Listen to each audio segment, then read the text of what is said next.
back. It is Monday, and we are back with Ivan.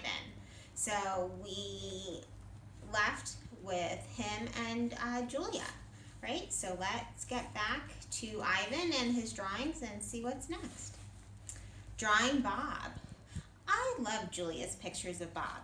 She draws him flying across the page, a blur of feet and fur. Remember, Bob is the dog. She draws him motionless, peeking out from behind a trash can or the soft hill of my belly. Sometimes in her drawings, Julia gives Bob wings or a lion's mane. Once she gave him a tortoise shell. But the best thing she ever gave him wasn't a drawing. Julia gave Bob his name. For a long time, no one knew what to call Bob. Now and then, a mall worker would try to approach him with a tidbit. Here, doggy, they'd call, holding out a French fry. Come on, Pooch, they'd say. How about a little piece of sandwich? But he would always vanish into the shadows before anyone could get too close. One afternoon, Julia decided to draw the little dog curled up in the corner of my domain. First, she watched him for a long time, chewing on her thumbnail. I could tell she was looking at him the way an artist looks at the world when she's trying to understand it. Finally, she grabbed her pencil and set to work. When she was finished, she held up the page. There he was, the tiny, big-eared dog. He was smart and cunning, but his gaze was wistful. Under the picture were 3 bold, confident marks circled in black. I was pretty certain it was a word, even though I couldn't read it. Julia's father peered over her shoulder. That's him exactly, he said, nodding. He pointed to the circle marks. I didn't realize his name was Bob, he said. Me either, said Julia. She smiled. I had to draw him first. So I guess she was saying that when she drew him, his name just came to her. So do you guys have pets? I wonder if you want to send me a message and let me know how your pet got his name. Bob and Julia. Bob would not let humans touch him. He says their scent upsets his digestion. But every now and then I see him sitting at Julia's feet. Her fingers move gently just behind his right ear. Mac. Mac usually leaves after the last show, but tonight he's in his office working late. When he's done, he stops by my domain and stares at me for a long time while he drinks from a brown bottle. George joins him, broom in hand, and Mac says the thing he always says. How about that game last night? And business has been slow, but it'll get better, you'll see. And don't forget to empty the trash. Mac glances over at the picture Julia is drawing. What are you making, he asks. It's for my mom, Julia says. It's a flying dog. She holds up her drawing, eyeing it critically. She likes airplanes and dogs. Mac murmurs, sounding unconvinced. He looks at George. How's the wife doing anyway? About the same, George says. She has good days and bad days. So I wonder what that tells us about Julia's mom. Let's think about that. Yeah, don't we all, Mac says. Mac starts to leave, then pauses. He reaches into his pocket, pulls out a crumpled green bill, and presses it into George's hand. Here, Mac says with a shrug, buy the kids some more crayons. Mac is already out the door before George can yell thanks. Not sleepy. Stella, I say after Julia and her father go home, I can't sleep. Of course you can, she says. You are king of the sleepers. Shh, Bob says from his perch on my belly. I'm dreaming about chili fries. I'm tired, I say, but I'm not sleepy. Has that ever happened to you? That happened to me last night. I could not sleep at all. What are you tired of? Stella asks. I think for a while. It's hard to put into words. Gorillas are not complainers. We're dreamers, poets, philosophers, nap takers. I don't know exactly. I kick at my tire swing. I think I may be a little tired of my domain. I'm kind of feeling a little tired of my domain, guys, I have to tell you. I'm ready to get out and do something. But we're all going to do this together, right? Be in our quarantine. That's because it's a cage, Bob tells me. Bob is not always tactful. I know, Stella says. It's a very small domain. And you're a very big gorilla, Bob adds. Stella, I ask? Yes. I noticed you were limping more than usual today. Is your leg bothering you? Just a little, Stella answers. I sigh. Bob resettles, his ears flick, he drools a bit, but I don't mind, I'm used to it. Try eating something, Stella says. That always makes you happy. I eat an old brown carrot. It doesn't help, but I don't tell Stella. She needs to sleep. You could try remembering a good day, Stella suggests. That's what I do when I can't sleep. Stella remembers every moment since she was born, every scent, every sunset, every slight, every victory. They say elephants do have a good memory, right? Have you ever heard that saying, elephants never forget? You know, I can't remember much, I say. There's a difference, Stella says, between can't remember and won't remember. That's true, I admit. Not remembering can be difficult, but I've had a lot of time to work on it. Memories are precious, Stella adds. They help tell us who we are. Try remembering all your keepers. You always liked Carl, the one with the harmonica. Carl, yes. I remember how he gave me a coconut when I was still a juvenile. It took me all day to open it. I try to recall other keepers I have known. The humans who cleaned my domain and prepared my food and sometimes kept me company. There was Juan, who poured Pepsi into my waiting mouth, and Katrina, who used to poke me with a broom when I was sleeping, and Ellen, who sang "How Much Is That Monkey in the Window" with a sad smile while she scrubbed my water bowl. And there was Gerald, who once brought me a box of fat, sweet strawberries. Gerald was my favorite keeper. I haven't had a real keeper in a long time. Max says he doesn't have the money to pay for an ape babysitter. These days, George cleans my cage and Mac is the one who feeds me. When I think about all the people who've taken care of me, mostly it's Mac I recall, day in and day out, year after year after year. Mac, who bought me and raised me and says I'm no longer cute. As if a silverback could ever be cute. Moonlight falls on the frozen carousel, on the silent popcorn stand, on the stall of leather belts that smell like long-gone cows. The heavy work of Stella's breathing sounds like the wind in trees, and I wait for sleep to find me.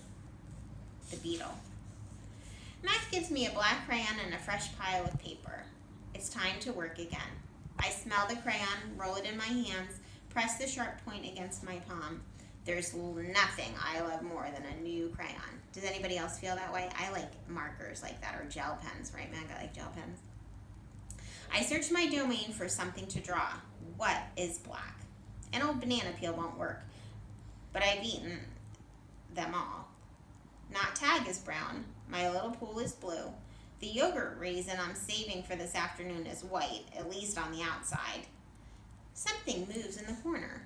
I have a visitor. A shiny beetle has stopped by. Bugs often wander through my domain on their way to somewhere else. Hello, Beetle, I say. He freezes silent. Bugs never want to chat. The beetle's an attractive bug with a body like a glossy nut.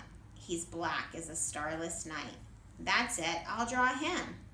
It's hard making a picture of something new. I don't get the chance that often, but I try. I look at the beetle who's being kind enough not to move, then back at my paper.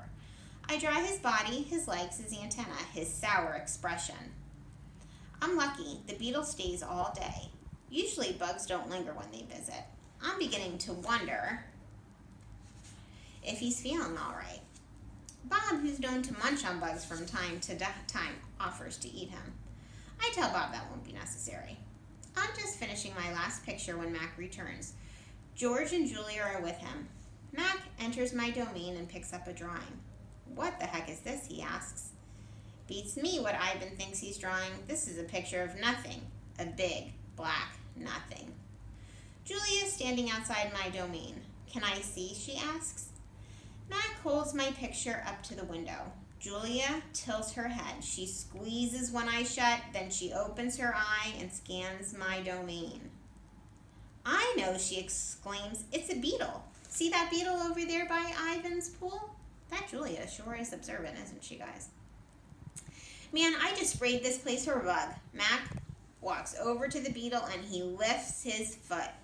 Before Mac can stomp, the beetle skitters away, disappearing through a crack in the wall. Mac turns back to my drawings. So you figure this is a beetle, huh? If you say so, kid. Oh, that's a beetle for sure, Julia says, smiling at me. I know a beetle when I see one. It's nice, I think, having a fellow artist around. And then here's a picture of the beetle. How am I doing on time, Meg? 4 months. At 4 months, okay. Change. Stella is the first to notice the change, but soon we all feel it. A new animal is coming to the Big Top Mall. How do we know this? Because we listen, we watch, and most of all, we sniff the air. Humans always smell odd when change is in the air, like rotten meat with a hint of papaya. Guessing. Bob fears our new neighbor will be a giant cat with slitted eyes and a coiled tail. But Stella says a truck will arrive this afternoon carrying a baby elephant.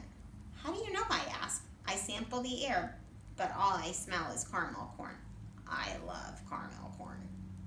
I can hear her, Stella says. She's crying for her mother. I listen. I hear the cars charging past. I hear the snore of the sun bears in their wire domain. But I don't hear any elephants. You're just hoping, I say. Stella closes her eyes. No, she says softly. Not hoping. No, not at all. Jambo. My TV is off while we wait for the new neighbor. I ask Stella to tell us a story. Stella rubs her right foot against the wall. Her foot is swollen again, an ugly deep red. If you're not feeling well, Stella, I say, you could take a nap and tell us a story later. I'm fine, she says, and she carefully shifts her weight. Tell us the Jambo story, I say. It's a favorite of mine. But I don't think Bob has ever heard it. Because she remembers everything, Stella knows many stories. I like colorful tales with black beginnings and stormy middles and cloudless blue sky endings. But any story will do. I'm not in a position to be picky. Once upon a time, Stella began, there was a human boy. He was visiting a gorilla family at a place called a zoo. What's a zoo? Bob asks. He's a street smart dog, but there's much he hasn't seen. So can you guys make a connection? Have you guys ever been to a zoo? Right? I bet some of you have been to Cincinnati Zoo. A good zoo, Stella said, is a large domain, a wild cage, a safe place to be. It has room to roam and humans who don't hurt. She pauses, considering her words. A good zoo is how humans make amends. Stella moves a bit, groaning softly. The boy stood on a wall, she continues, watching, pointing, but he lost his balance and fell into the wild cage. Humans are clumsy, I interrupt. If only they would knuckle walk, they wouldn't topple so often. Stella nods. A good point, Ivan. In any case, the boy lay in a motionless heap while the humans gasped and cried. The silverback, whose name was Jambo, examined the boy as was his duty while his troop watched from a safe distance. Jambo stroked the child gently. He smelled the boy's pain, and then he stood watch. When the boy awoke, his humans cried out, "Stay still, don't move," because they were certain, humans are always certain about things, that Jambo would crush the boy's life from him. The boy moaned. The crowd waited, hushed, expecting the worst. Jambo led his troops away. Men came down on ropes and whisked the child to waiting arms. Was the boy all right? Bob asked. He wasn't hurt, Stella said, although I wouldn't be surprised if his parents hugged him many times that night in between their scoldings. Bob, who had been chewing his tail, pauses, tilting his head. Is that a true story? I always tell the truth, Stella replies, although I sometimes confuse the facts. All right, guys, we'll stop here and get ready for our next reading. And I have a big surprise for you. The next reading is going to be done by Mr. Debelak. So I will introduce him, and he's going to pick up right where we left off, and he's super excited. So have a good night. I miss you, and I will see you again soon. Bye.